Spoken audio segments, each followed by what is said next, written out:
هيا السلام عليكم ورحمة الله وبركاته. أكم جرت النجاة فيا شماهر ركفوني الرجع جولينا تبتشي سجرا قيان الرانتنا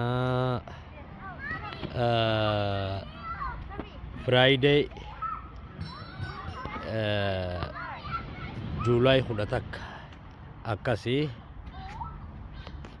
أني دي تي في جني دا سنقولو أكمان جروتيني متنسا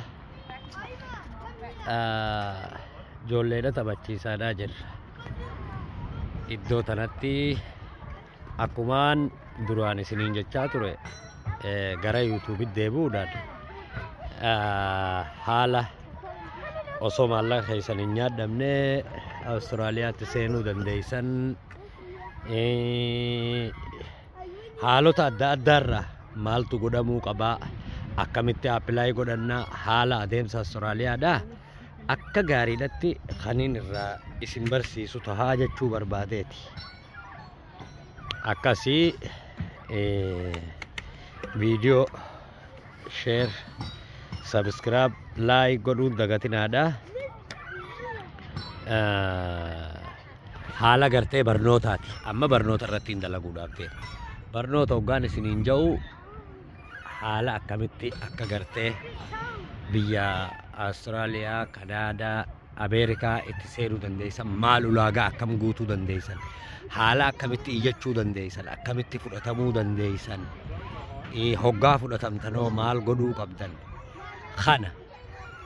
kanarraayin torbaan as deemurraa hedduu isin barsiisuudhaaf deema. Hanqasittuu bashannanaadhaa waan adda addaa waliin laallaa.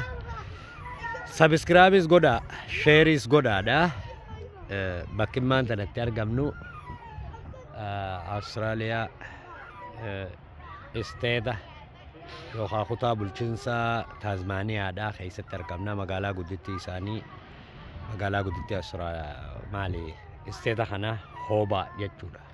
Achi keessatti argamna. Iddoo bashannanaa as keessa jira.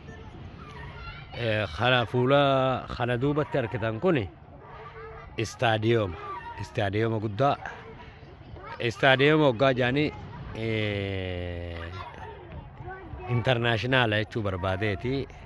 Asiin bakka ijoolleen itti taphattu yeroo kubbaan jirtu asitti qaama dhiqattee bahara amma akkanatti isin dhageessan kuni Taazmaaniyaan baharaanii wanni taatee jirti. Achi boodarra dhuftee jechuudha as ijoollee taphachiiftee hoggaa sa'aan galme seenuudha eegalte tikeeta kee qabattee as seente jechuudha. Kana kuni Umarii, kuni Hamzaadha. Ijoolleedhaan as fidee taphachiisaadhaa jira jechuu barbaadeeti. Asumaanuuqa ijaanuuraa qalbii maanaa bashannanaadhaa. Hamzaa doonii tana oofi. Kunoo tana laa. Hamzaa kootu Hamzaa ol seenii oofi. Biyya kanatti wanni nama barsiifnan jirtu maaliif lafti bahara waan taateef foormullaa maaliif asiin baharaa mire akkanatti garsiisanii hayyee kottu eeysatti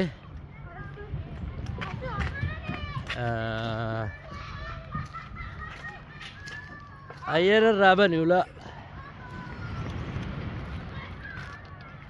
ispoortii amma karaa baharaatti gabbuuna jechuudha.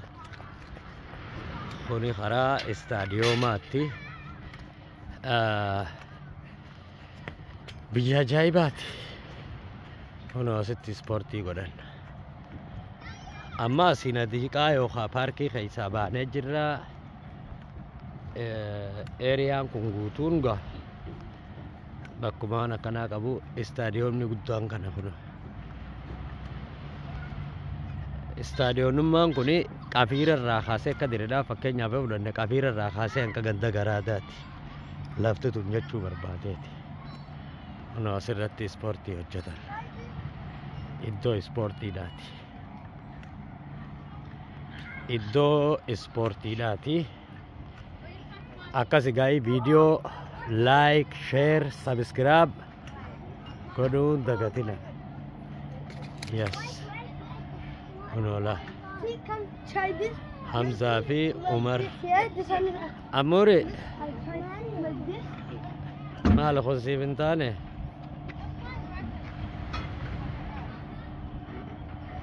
bakka ajaa'ibaatti asitti ispoortiidhaa fi waan adda addaa dalaganii hanga barnoota birootiin walitti deebinutti viidiyoo tana laayik sheer yuutuub kiyya sabiskiraab godhuun dagatinaadha. Barnoota walirraa baran yeroon barnoota ogaan jokkaataa jireenya keenyatti jijjiiru kana Juulaay 11 arra guyyaan jimmataa bara 2025 asiin ammaas karaa ijoollee saayikilaati la asiin sareedhaatiitu wanni filjee ol seenee gad deebi'a.